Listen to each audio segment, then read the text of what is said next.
A las 12:44 de la mañana del martes 8 de abril del año 2025, el corazón de todo un país se paralizó. Aún no lo sabíamos, pero muy pronto el horror quedaría de manifiesto y sus consecuencias serían insoportables. 231 personas perdieron la vida tras el desplome casi total del techo del conocido centro nocturno Jet Set, la peor tragedia no natural de la historia de la República Dominicana. Bienvenidos a esta entrega especial de Political Bytes. Pasarán años antes de poder asimilar en su totalidad lo vivido en esas 48 horas frenéticas y aciagas, en las que pasamos de la sorpresa al escepticismo, del escepticismo al dolor y de este a la más profunda indignación por un hecho que, aunque sujeto a las investigaciones del lugar y sus conclusiones, es imposible eludir la sensación de que pudo evitarse semejante desgracia. Antes del amanecer de esa larga noche de abril, de inmediato tomó el control el Centro de Operaciones de Emergencias, el COE,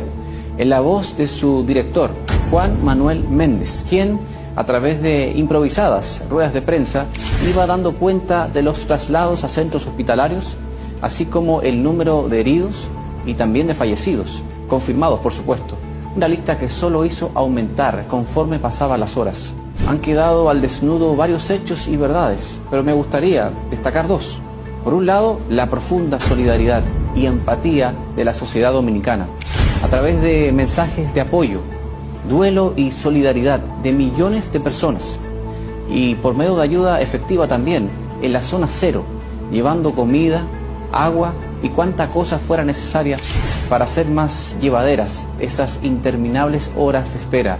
para los familiares de las víctimas, pero también para el personal de rescate, algo verdaderamente encomiable. En la otra vereda, un hecho llamativo en estos días inolvidables y trágicos ha sido la desinformación, la cual ha provenido desde todos los sectores, los cuales podemos clasificar de algún modo en tres niveles. El primero, el público en general, personas que no pertenecen a un medio o ni siquiera se dedican a la comunicación y el periodismo, meros comentaristas de hechos y de rumores. El segundo nivel, los medios de comunicación y sus comunicadores, que tenían la sagrada responsabilidad de mantener informada a la población de los más diversos acontecimientos de esta tragedia, sobre la base de hechos probados y no de supuestos, más aún cuando se trata de contabilizar vidas perdidas, personas heridas, desaparecidos y luego cadáveres por reclamar. Y en el tercer nivel, la autoridad, en esta ocasión el COE y su vocero máximo, Juan Manuel Méndez, quienes se vieron sometidos a un escrutinio público importante en noches interminables en las que solo podían ofrecer noticias desalentadoras. No podía ser de otro modo. Alguien tenía que informarle al país la magnitud de esta tragedia. Permítame ser lo más claro posible, responsable y preciso. En la misión de informar veraz y oportunamente, podemos decir con la máxima objetividad que todos en algún pasaje de esta tragedia hemos fallado. Fallamos los ciudadanos de a pie, los que sin sopesarlo por más de unos pocos segundos y motivados más bien por la necesidad de montarnos en la ola de la tragedia, se reprodujeron supuestas informaciones inéditas de personas, muchas de estas conocidas por la opinión pública a nivel nacional e internacional, que supuestamente habían logrado sobrevivir o que habían fallecido o que aún estaban atrapadas. Lo más reprobable fue la osadía de aquellos que no tuvieron el más mínimo reparo en difundir fotos y videos de cadáveres o de personas atrapadas aún con vida. Al mismo tiempo,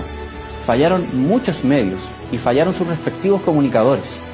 porque se la pasaron reproduciendo datos e informaciones que solo alimentaron la confusión, generando, por un lado, falsas esperanzas sobre posibles sobrevivientes y por el otro lado, el morbo sobre las posibles causas de la tragedia y sus responsables, más motivados por los clics, por los views y no por apegarse a la ética de informar. Falló la autoridad también, aunque debo precisar